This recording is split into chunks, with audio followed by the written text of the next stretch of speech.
സ്വലാത്തും സലാമും പറയണം എന്നാണല്ലോ. അപ്പൊ സലാം ഞങ്ങൾക്കറിയാം, പക്ഷേ എങ്ങനെയാണ് അങ്ങേക്ക് ഞങ്ങൾ ഫകൈഫ നുസല്ലി അലൈക, അങ്ങയുടെ മേൽ ഞങ്ങൾ എപ്രകാരമാണ് സ്വലാത്ത് ചൊല്ലേണ്ടത്? ഖാല, അപ്പോൾ അള്ളാഹുവിന്റെ റസൂൽ സല്ലല്ലാഹു അലൈഹി വസല്ലം മൊഴിയുകയാണ്, ഖൂലൂ, നിങ്ങൾ പറഞ്ഞോളൂ, അല്ലാഹുമ്മ സ്വല്ലി അലാ മുഹമ്മദിൻ വഅലാ ആലി മുഹമ്മദ് കമാ സ്വല്ലൈത അലാ ആലി ഇബ്രാഹിം ഇന്നക ഹമീദും മജീദ്. ഇതിപ്പോ നമ്മൾ കേട്ട് പരിചയമുള്ളതിൽ നിന്നുള്ള ഒരു വ്യത്യാസം, കമാ സ്വല്ലൈത അലാ ഇബ്രാഹിമ എന്നതിൽ ഇല്ല. അതുപോലെ കമാ ബാറക്ത അലാ ഇബ്രാഹിമ എന്നില്ല. മറിച്ചത് രണ്ടിന്റെയും സ്ഥാനത്ത് എന്താ വന്നത്? കമാ സ്വല്ലൈത അലാ ആലി ഇബ്രാഹിമ, അതേപോലെ കമാ ബാറക്ത അലാ ആലി ഇബ്രാഹിമ ഇന്നക ഹമീദും മജീദ് എന്നാ വന്നത്. അതുകൊണ്ട് വല്ല തകരാറുണ്ടോ? ഒരു തകരാറുമില്ല. ഈ രൂപത്തിലും നമുക്ക് നമ്മുടെ നമസ്കാരത്തിൽ സ്വലാത്ത് നിർവഹിക്കാം, പുറത്തും നിർവഹിക്കാം. ഇവിടെ എന്താ പറയുന്നത്? അല്ലാഹുമ്മ, അല്ലാഹുവേ, സ്വല്ലി അലാ മുഹമ്മദിൻ സല്ലല്ലാഹു അലൈഹി വസല്ലമിന്റെ മേൽ, മുഹമ്മദ് നബിയുടെ മേൽ നീ ഗുണം ചെയ്യണേ, അഥവാ മുഹമ്മദ് നബിയെ നീ പ്രശംസിക്കണേ അല്ലാഹ്. വഅലാ ആലി മുഹമ്മദിൻ, മുഹമ്മദിന്റെ കുടുംബത്തിന്റെ മേലും നീ പ്രശംസ ചൊരിയണേ. മുഹമ്മദ് നബിയുടെ കുടുംബത്തിനും നീ ഗുണം ചെയ്തു കൊടുക്കണം. നബി സല്ലല്ലാഹു അലൈഹി വസല്ലമിനെ പ്രശംസിക്കുക എന്ന് പറയുമ്പോൾ അത് മലഉൽ അലയിൽ നമ്മൾ പറഞ്ഞിട്ടുണ്ട്. അള്ളാഹു മുഹമ്മദ് നബിക്ക് സ്വലാത്ത് എന്ന് പറയുന്നതിന്റെ രൂപം എന്താണ്? അള്ളാഹു അവന്റെ അത്യുന്നതമായ മലക്കുകളുടെ സഭയിൽ നബി തങ്ങളുടെ പ്രശംസകൾ പറയലാണ്. അത് വേറെ ആർക്കുള്ളതല്ല. അത് അള്ളാഹുവിന്റെ റസൂലിന്റെ മേലിൽ നമ്മൾ സ്വലാത്ത്, അള്ളാഹുവെ നീ നബിക്ക് സ്വലാത്ത് നീ നിർവഹിക്കണേ എന്ന് പറയുമ്പോൾ മലഉൽ അലയിൽ ആ പ്രവാചകനെ നീ പ്രശംസിക്കണേ എന്നാണ്. മലക്കുകൾ സ്വലാത്തിയല്ല എന്ന് പറഞ്ഞാലോ അള്ളാഹിനോട് ആ കാര്യത്തിന് വേണ്ടി പ്രാർത്ഥിക്കലാണ്. വിശ്വാസികളുടെ സ്വലാത്തും അങ്ങനെ തന്നെയാണ്. അള്ളാഹുവിനോട് അവിടത്തേക്ക് വേണ്ടിയുള്ള ഗുണം ചെയ്തു കൊടുക്കാൻ, പ്രശംസ പറയാൻ, ആ നിലക്കുള്ള പ്രത്യേകമായ കാരുണ്യത്തിന് വേണ്ടി ദുആ ചെയ്യലാണ്. ഒക്കെ നമ്മൾ മുമ്പ് വിശദീകരിച്ചത് കൊണ്ട് ഞാൻ ആവർത്തിക്കുന്നില്ല. ഈ ഹദീസിന്റെ ഈ സ്വലാത്തിന്റെ അർത്ഥം എന്താണ്? അല്ലാഹുവേ, മുഹമ്മദ് നബിയുടെ മേൽ നീ ഗുണം ചെയ്യണേ, വഅലാ ആലി മുഹമ്മദിൻ, മുഹമ്മദിന്റെ കുടുംബത്തിന്റെ മേലും. ആരെ ആലി മുഹമ്മദ്? മുഹമ്മദ് നബി സല്ലല്ലാഹു അലൈഹി വസല്ലമിന്റെ കുടുംബം എന്ന് പറയുമ്പോൾ അതിന്റെ പ്രത്യേകമായൊരു അർത്ഥമുണ്ട്. അതായത് അവിടുത്തെ അഹ്ലു ബൈത്ത് എന്ന് പറയുന്ന പ്രത്യേകം ആളുകളുണ്ട്, അതുപോലെ തന്നെ അവിടുത്തെ മക്കളുണ്ട്. എന്നാൽ അവിടുത്തെ ആശയത്തെ പിൻപറ്റിയിട്ടുള്ള വിശ്വാസികൾ ഒന്നടങ്കം എല്ലാവരും ഉൾപ്പെടും. അപ്പൊ നബി കുടുംബം എന്ന് പറയുന്നതിൽ പ്രഥമമായി വരുന്നത് അവിടുത്തെ ഭാര്യമാര്, അതുപോലെ തന്നെ അവിടുത്തെ മക്കള്, മക്കളുടെ മക്കള്, ഇങ്ങനെ പോകുന്ന ആ പരമ്പര. അവ മുഹമ്മദ് നബിയുടെ കുടുംബത്തിനും നീ ഗുണം ചെയ്യണേ. കമാ സ്വല്ലൈത അലാ ആലി ഇബ്രാഹിം. മറ്റൊരു റിപ്പോർട്ടിലുള്ള എന്താണ്? കമാ സ്വല്ലൈത അലാ ഇബ്രാഹിമ, ഇബ്രാഹിമിന് നീ ഗുണം ചെയ്തതുപോലെ, വഅലാ ആലി ഇബ്രാഹിമ, ഇബ്രാഹിമിന്റെ കുടുംബത്തിനും നീ ഗുണം ചെയ്തതുപോലെ. ഇവിടെ പറയുന്നത് എന്താണ്? കമാ സ്വല്ലൈത അലാ ആലി ഇബ്രാഹിം, ഇബ്രാഹിമി കുടുംബത്തിന് നീ ഗുണം ചെയ്തത് കാരണത്താൽ ഗുണം ചെയ്തതുപോലെ എന്ന് പറഞ്ഞാൽ എന്താണ്? അതിൽ ഇബ്രാഹിം നബിന്റെ പേര് പ്രത്യേകം പറയാതെ തന്നെ ഇബ്രാഹിം നബിയിൽ പെട്ട് കഴിഞ്ഞു. കമാ സ്വല്ലൈത അലാ ആലി ഇബ്രാഹിം എന്ന് പറഞ്ഞാൽ ഇബ്രാഹിം നബിയും കുടുംബവും പെട്ടു. അതിനൊക്കെ വിശുദ്ധ ഖുർആനിൽ തന്നെ നമുക്ക് ധാരാളം തെളിവുകളുണ്ട്. അപ്പൊ ആലു ഫിറഔൻ എന്ന് പറഞ്ഞാൽ അത് ഫിറൗൻ ഒഴികെയുള്ള ഫിറൗന്റെ കുടുംബം എന്നല്ല. ആലു ഫിറഔൻ എന്ന് പറഞ്ഞാൽ ഫിറൗനും പെട്ടു, അവന്റെ ആൾക്കാരും പെട്ടു. ആലു ഇബ്രാഹിം എന്ന് പറഞ്ഞാൽ ഇബ്രാഹിം നബി ഒന്നാമതായി പെട്ടു, പിന്നെ ശേഷമുള്ള ആൾക്കാർ കുടുംബങ്ങളും പെട്ടു. അതേ രൂപത്തിലുള്ള ഉപയോഗങ്ങൾ, അതല്ലെങ്കിൽ പ്രയോഗങ്ങൾ വിശുദ്ധ ഖുർആനിൽ തന്നെ നമുക്ക് കാണുവാനും സാധിക്കുന്നതാണ്. അപ്പൊ അതുകൊണ്ട് തന്നെ അതിൽ ഇബ്രാഹിം നബിയെ ഒഴിച്ചിട്ടില്ല, ആ പദം അവിടെ വന്നിട്ടില്ല എന്നേ ഉള്ളൂ. അർത്ഥത്തിൽ അത് ഉൾക്കൊള്ളുന്നുണ്ട് എന്നതാണ് ഞാൻ പ്രത്യേകം പറഞ്ഞത്. അപ്പൊ എന്താ ഈ രൂപം? ഇന്നക ഹമീദും മജീദ്, നീയാണ് ഏറ്റവും സ്തുതിക്കപ്പെടുന്നവനും എല്ലാ വിധത്തിലുള്ള സ്തുതികൾക്കും അർഹൻ നീ മാത്രമാണ്. എല്ലാ വിധത്തിലുള്ള പുകഴ്ത്തലുകൾക്കും മഹത്വങ്ങൾക്കും ഉടമയായവനും നീയാണ്. അതാണ് മജീദ്, അതാണ് മജീദ് എന്ന് പറഞ്ഞത്. പിന്നെയോ അല്ലാഹുമ്മ ബാരിക് അലാ മുഹമ്മദിൻ, അല്ലാഹുവേ മുഹമ്മദ് നബിയുടെ മേൽ നീ ബറക്കത്ത് ചൊരിയണേ. ബർക്കത്ത് എന്ന് പറഞ്ഞാൽ എന്താണ്? വളർച്ചയും പുരോഗതിയും ഗുണങ്ങളും ഐശ്വര്യങ്ങളും ഒക്കെ കൊടുക്കുക. അത് നൽകുന്ന മുബാരിക്ക് ആരാണ്? അള്ളാഹുവാണ്. അള്ളാഹുവിന്റെ ആ നിലക്കുള്ള ബർക്കത്ത് കിട്ടിയ ആളാണ് നബി സല്ലല്ലാഹു അലൈഹി വസല്ലമ. അള്ളാഹു മാത്രമാണ് ബർക്കത്ത് കൊടുക്കുന്നവൻ. ഇന്നയാളുടെ ബർക്കത്ത് എന്ന് നമുക്ക് പറയാൻ പറ്റൂല. ഇന്നയാളുടെ ബർക്കത്ത് കൊണ്ട് എനിക്ക് ഇന്നൊരു കാര്യം കിട്ടിയെന്ന് നമുക്ക് പറയാൻ പറ്റൂല. ബർക്കത്ത് കൊണ്ട് എന്ന് പറയുന്ന ബർക്കത്ത് അള്ളാഹുവിൻ്റെത് മാത്രമാണ്. അള്ളയാണ് ബർക്കത്ത് നമുക്ക് തരുന്നത്. അത് ചില സബബിലൂടെ, ചില കാരണങ്ങളിലൂടെ നമുക്ക് ബർക്കത്ത് കിട്ടും. അപ്പൊ ആ വസ്തു മുബാറക്കാണ് എന്ന് പറയാം. ബർക്കത്ത് നൽകപ്പെട്ട അഥവാ ബർക്കത്തുള്ള ഒരു വസ്തുവാണത് എന്ന് നമുക്ക് പറയാൻ പറ്റും. ബർക്കത്ത് തരുന്നത് ആരാണ്? അത് അള്ളാഹുവാണ്. നമ്മൾ ശരിക്കും മനസ്സിലാക്കണം. അപ്പൊ സംസം മാവ് മുബാറക്കാണ്. എന്നാൽ സംസം വെള്ളമാണോ നമുക്ക് ബർക്കത്ത് തരുന്നത്? അല്ല, അത് അള്ളാഹുവാണ്. അള്ളാഹു ഈ സംസം വെള്ളത്തിൽ ബർക്കത്ത് നിശ്ചയിച്ചിട്ടുണ്ട്. അപ്പൊ അതുകൊണ്ട് നബി സല്ലല്ലാഹു അലൈഹി വസല്ലമിന്റെ മേൽ അള്ളാഹുവേ നീ ബർക്കത്ത് ചൊരിയണേ. വഅലാ ആലി മുഹമ്മദിൻ, മുഹമ്മദ് നബിയുടെ കുടുംബത്തിന്റെ മേലും നീ ബർക്കത്ത് ചൊരിയണേ. കമാ ബാറക്ത അലാ ആലി ഇബ്രാഹിം, ഇബ്രാഹിം നബിക്കും കുടുംബത്തിനും നീ ബർക്കത്ത് ചെയ്തു കൊടുത്തതുപോലെ. ആ കുടുംബത്തിൽ ഒരുപാട് നബിമാരുണ്ടായിട്ടുണ്ട്, ഒരുപാട് നേതാക്കൾ ഉണ്ടായിട്ടുണ്ട്. മുഹമ്മദ് നബി സല്ലല്ലാഹു അലൈഹി വസല്ലമിന്റെ ഉമ്മത്തിൽ ഇനി ഒരു നബിമാരൊന്നും വരാനില്ല, അത് അവസാനത്തെ നബിയാണ്. എന്നാൽ അതിനു കൂടി പകരം ഒരുപാട് മഹത്വമുള്ള ഒരുപാട് ശ്രേഷ്ഠതകളും പ്രാധാന്യങ്ങളും ഒക്കെ ഈ ഉമ്മത്തിന് കൊടുക്കാൻ, അവിടുത്തെ കുടുംബത്തിന് കൊടുക്കാനാണ് ഈ പ്രാർത്ഥന. നോക്കൂ നിങ്ങൾ, എത്ര മഹത്തരമാണത്. ഇന്നക ഹമീദും മജീദ് വീണ്ടും ആവർത്തിക്കുന്നു. അള്ളാഹുവെ നീയാണ് എല്ലാ സ്തുതികൾക്കും അർഹതപ്പെട്ടവനും, എല്ലാ മഹത്വങ്ങൾക്കും പുകഴ്ത്തലുകൾക്കും അവകാശപ്പെട്ടവനും നീ മാത്രമാണ്. അള്ളാഹുവേ ഇന്നക ഹമീദും മജീദ്. അപ്പൊ ഈ സ്വലാത്തിന്റെ രീതിയിൽ ഇപ്പൊ വന്നത് എങ്ങനെയാണ്? അല്ലാഹുമ്മ സ്വല്ലി അലാ മുഹമ്മദിൻ വഅലാ ആലി മുഹമ്മദ് കമാ സ്വല്ലൈത അലാ ആലി ഇബ്രാഹീമ ഇന്നക ഹമീദും മജീദ്.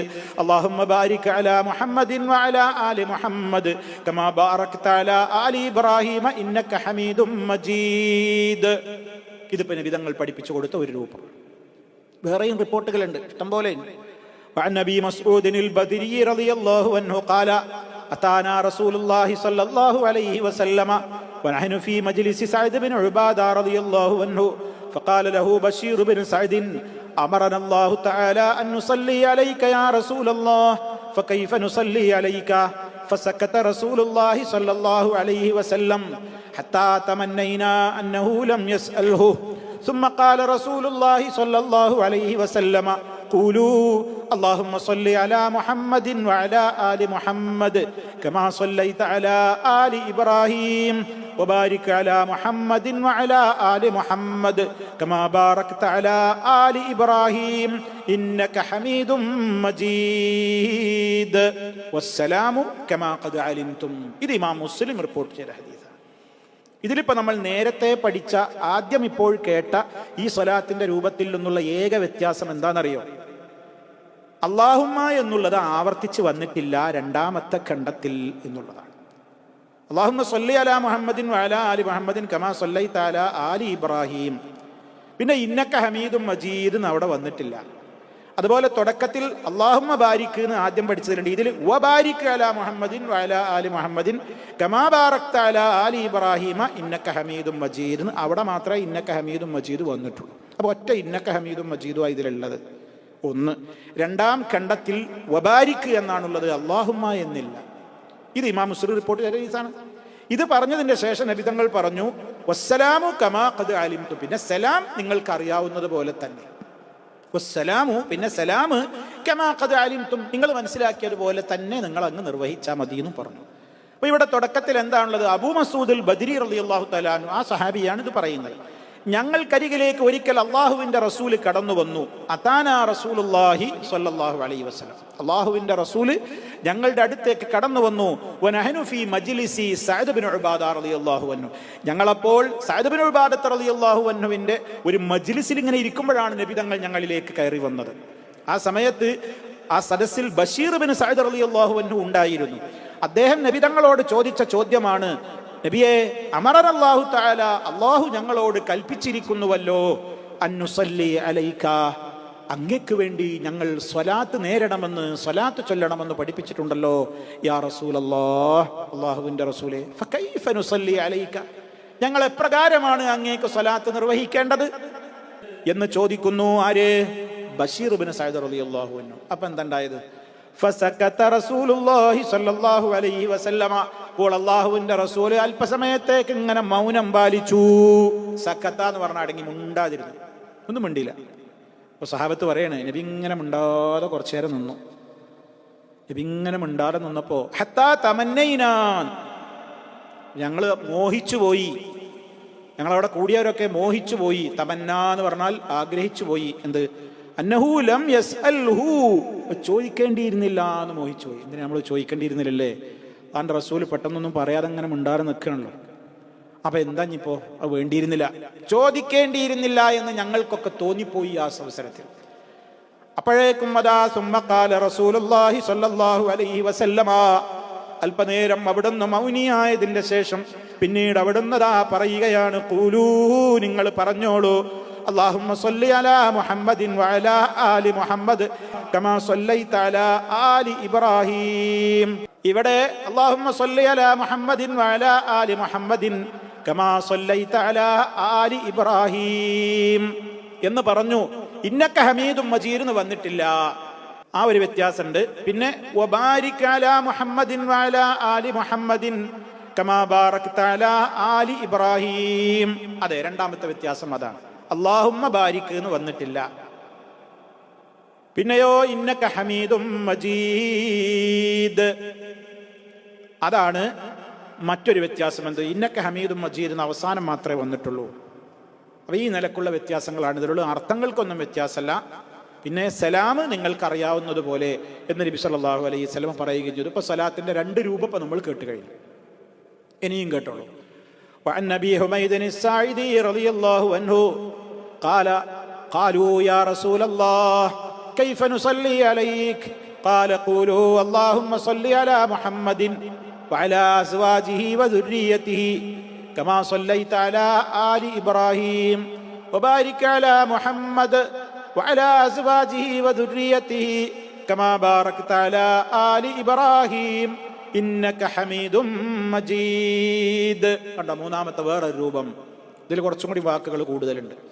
അബൂ ഹുമൈദ് അസ്സാഇദി റളിയല്ലാഹു അൻഹു എന്ന സഹാബി അദ്ദേഹം പറയാണ്, ഖാലൂ, അവർ പറഞ്ഞു, യാ റസൂലല്ലാഹ്, സഹാബത്ത് ചോദിക്കുകയാണ്, അല്ലാഹുവിന്റെ റസൂലേ, കൈഫ നുസല്ലി അലൈക, അങ്ങയുടെ മേൽ ഞങ്ങൾ എപ്രകാരമാണ് സ്വലാത്തിനെ ചോദിക്കേണ്ടത് എന്ന് നബി സല്ലല്ലാഹു അലൈഹി വസല്ലമിനോട് ചോദിക്കാൻ.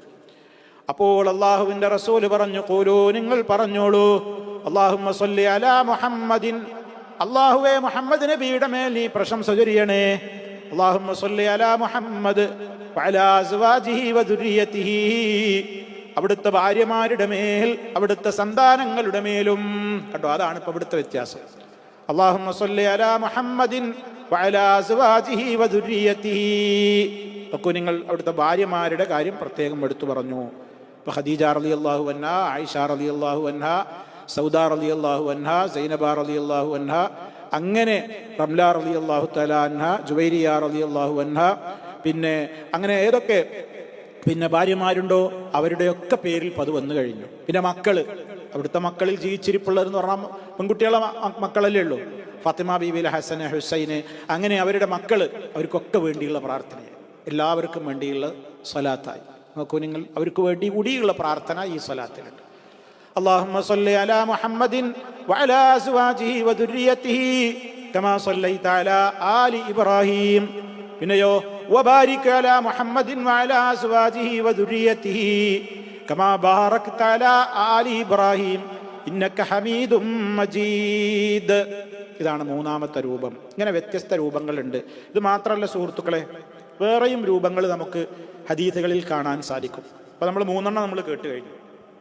ഇനി നിങ്ങൾ കേട്ടോളൂ വേറെയും ചില രൂപങ്ങൾ. നോക്കൂ നിങ്ങൾ, അല്ലാഹുമ്മ സ്വല്ലി അലാ മുഹമ്മദിൻ വഅലാ അഹ്ലി ബൈതിഹി. കണ്ടോ, അഹ്ലു ബൈത്ത്. വഅലാ അസ്വാജിഹി വദുരിയതിഹി കമാ സ്വല്ലൈത അലാ ആലി ഇബ്രാഹീമ ഇന്നക ഹമീദും മജീദ്.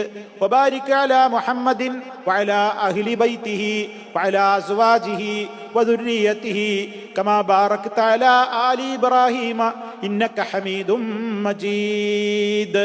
അപ്പൊ നിങ്ങൾ നോക്കൂ, ഇവിടെ അഹ്ലു ബൈതിഹി എന്ന് പ്രത്യേകം എടുത്തു പറഞ്ഞു, അസ്വാജിഹി എന്ന് പറഞ്ഞു, ദുരിയതിഹി എന്ന് പറഞ്ഞു. എന്നിട്ട് കമാ സ്വല്ലൈത അലാ ആലി ഇബ്രാഹീമ ഇന്നക ഹമീദും മജീദ് വബാരിക് അലാ മുഹമ്മദിൻ വഅലാ അഹ്ലി ബൈതിഹി വഅലാ അസ്വാജിഹി വദുരിയതിഹി കമാ ബാറക്ത അലാ ആലി ഇബ്രാഹീമ ഇന്നക ഹമീദും മജീദ്. അപ്പോൾ നോക്കൂ നിങ്ങൾ, നാലാമത്തെ രൂപം അങ്ങനെ. പിന്നെയോ വേറെ രൂപം, അല്ലാഹുമ്മ സ്വല്ലി അലാ മുഹമ്മദിൻ വഅലാ ആലി മുഹമ്മദിൻ കമാ സ്വല്ലൈത അലാ ഇബ്രാഹീമ വഅലാ ആലി ഇബ്രാഹീമ ഇന്നക ഹമീദും മജീദ്. അല്ലാഹുമ്മ ബാരിക് അലാ മുഹമ്മദിൻ വഅലാ ആലി മുഹമ്മദിൻ കമാ ബാറക്ത അലാ ഇബ്രാഹീമ വഅലാ ആലി ഇബ്രാഹീമ ഇന്നക ഹമീദും മജീദ്. കണ്ടില്ലേ, അഞ്ചാമത്തെ രൂപമായി. ഇതാണ് നമ്മൾ സ്ഥിരം പതിവാക്കുന്നത്. ഈ കേട്ടതാണ് നമ്മൾ സാധാരണയായി നമ്മൾ പതിവാക്കാറുള്ളത്. ഇനി വേറെ പിന്നെ രൂപങ്ങളിലും നമുക്ക് കാണാൻ സാധിക്കും. ഇപ്പൊ നമ്മൾ 5 കേട്ട് കഴിഞ്ഞില്ലേ, ഇനി മറ്റൊരു രൂപം കേട്ടോളൂ, 6-മത്തത്. അല്ലാഹുമ്മ സ്വല്ലി അലാ മുഹമ്മദിൻ നബിയിൽ ഉമ്മി വഅലാ ആലി മുഹമ്മദിൻ കമാ സ്വല്ലൈത അലാ ആലി ഇബ്രാഹിം വബാരിക് അലാ മുഹമ്മദിൻ നബിയിൽ ഉമ്മി വഅലാ ആലി മുഹമ്മദ് കമാ ബാറക്ത അലാ ആലി ഇബ്രാഹിം ഫിൽ ആലമീന ഇന്നക ഹമീദും മജീദ്. ഇതിലൊരു ഫിൽ ആലമീന എന്ന് അധികമുണ്ട്. അതുപോലെ തന്നെ ആ നബിയിൽ ഉമ്മി എന്നും റിപ്പോർട്ടിൽ അധികമുണ്ട്. ഇതൊക്കെ അത് നബി സല്ലല്ലാഹു അലൈഹി വസല്ലമ പഠിപ്പിച്ചു തന്ന മറ്റൊരു രൂപമാണ്. ഇനി നിങ്ങൾ നോക്കൂ മറ്റൊരു 7-മത്തെ രൂപം. അല്ലാഹുമ്മ സ്വല്ലി അലാ മുഹമ്മദിൻ അബ്ദിക വ റസൂലിക കമാ സ്വല്ലൈത അലാ ആലി ഇബ്രാഹിം വബാരിക് അലാ മുഹമ്മദിൻ അബ്ദിക വ റസൂലിക വഅലാ ആലി മുഹമ്മദിൻ കമാ ബാറക്ത അലാ ഇബ്രാഹിം വഅലാ ആലി ഇബ്രാഹിം. ഇങ്ങനെ വ്യത്യസ്ത രീതികളിൽ നമുക്ക് സ്വലാത്തുകൾ കാണാൻ സാധിക്കും. എല്ലാം കൂടി കേട്ട് കൺഫ്യൂഷനൊന്നും ആവണ്ട. പഠിക്കാൻ പറ്റാവുന്നവർക്ക് ഇതെല്ലാം ഈ വ്യത്യാസങ്ങൾ ഏതൊക്കെയാണുള്ളത് എന്ന് കേട്ടങ്ങ് ആവർത്തിച്ച് കേട്ടങ്ങ് മനസ്സിലാക്കിയാൽ മതി. ഇതെല്ലാം കൂടി ചേർത്തിട്ട് ഇതൊക്കെ ഷഫിൾ ചെയ്തിട്ട് നമ്മൾ എല്ലാം കൂടി ഇടകലർത്തിയിട്ട് നമ്മളൊരു നീണ്ട സ്വലാത്താൻ ഉണ്ടാക്കാൻ പറ്റുമോ? അത് പറ്റൂല. നമ്മൾ ചെയ്യേണ്ടത് എന്താണ്? പണ്ഡിതന്മാർ ഇതിനെ സംബന്ധിച്ച് പ്രത്യേകം എടുത്തു പറഞ്ഞൊരു കാര്യമുണ്ട്. അത് ഞാൻ ഇവിടെ പ്രത്യേകം ഓർമ്മപ്പെടുത്തണം. ഹാദിഹി സിയഗുൻ, ഈ പഠിപ്പിച്ചതൊക്കെ ചില സീഗകളാണ്, സ്വലാത്തിന്റെ വചനങ്ങളാണ്. ഇതിലൊക്കെ മനുഷ്യനെ നമ്മൾ എന്താ ചെയ്യേണ്ടത്? ഒരു വിശ്വാസി വ്യത്യസ്ത സമയങ്ങളിൽ നമ്മൾ ഈ ഇനങ്ങളൊക്കെ വേറെ വേറെ ചൊല്ലുക എന്നുള്ളതാണ് നമ്മൾ ചെയ്യേണ്ടത്. കുല്ലു മറത്തിൻ യുനവ്യഉ ബിനൗഇൻ, ഓരോ അവസരത്തിലും ഓരോ രീതി ഓരോ നിസ്കാരത്തിൽ എടുക്കുക. അങ്ങനെ നമ്മൾ ഈ വന്നിട്ടുള്ള 7 രീതികളും മനസ്സിലാക്കിയിട്ട് 7 കൂടി തഹ്ഹിയാത്തിൽ ചൊല്ലല്ല, അല്ലെങ്കിൽ 7 കൂടി ചേർത്തിട്ടൊരു നീണ്ട പിന്നെ സ്വലാത്ത് നമ്മളെ വകയായിട്ട് ഉണ്ടാക്കലുമല്ല. ഒരു രീതിയിൽ ഒരിക്കൽ ചൊല്ല, അല്ലാതെ അവിടുന്ന് കുറച്ചെടുത്ത് ഇവിടുന്ന് കുറച്ചെടുത്ത് ഇരുന്ന് കുറച്ചെടുത്തിട്ട് നമ്മളെ വകയായിട്ട് ഈ 7 കൂടെ കൂട്ടി ഘടിപ്പിച്ചിട്ട് ഒരു നീണ്ട സ്വലാത്ത് നമ്മളെ വകയായിട്ട് ഉണ്ടാക്കി ചൊല്ലല്ല വേണ്ടത്. മറിച്ച് അത് അങ്ങനെ തന്നെ നബിതങ്ങൾ പഠിപ്പിച്ച രീതി അങ്ങനെ തന്നെ നിലനിർത്തിക്കൊണ്ട് ഓരോ സമയങ്ങളിൽ നമ്മൾ നിർവഹിക്കുക. അതാണ് വൈന്നമാ ഫീ കുല്ലി മറത്തിൻ യഖൂലു ബിസീഗ, ഓരോ ഘട്ടത്തിൽ ഓരോന്നെടുത്തിട്ട് നമ്മൾ ഒന്നെടുത്തിട്ട് പാരായണം ചെയ്യുക. അതാണ് ഇതിൽ ഏറ്റവും നല്ല രീതി എന്നാണ് ഈ വിഷയത്തിൽ നമ്മൾ മനസ്സിലാക്കിയിരിക്കേണ്ടുന്ന കാര്യം. അപ്പൊ ഇങ്ങനെ വ്യത്യസ്തങ്ങളായ രീതിയിൽ സഹോദരങ്ങളെ സ്വലാത്തുകൾ വന്നിട്ടുണ്ട്.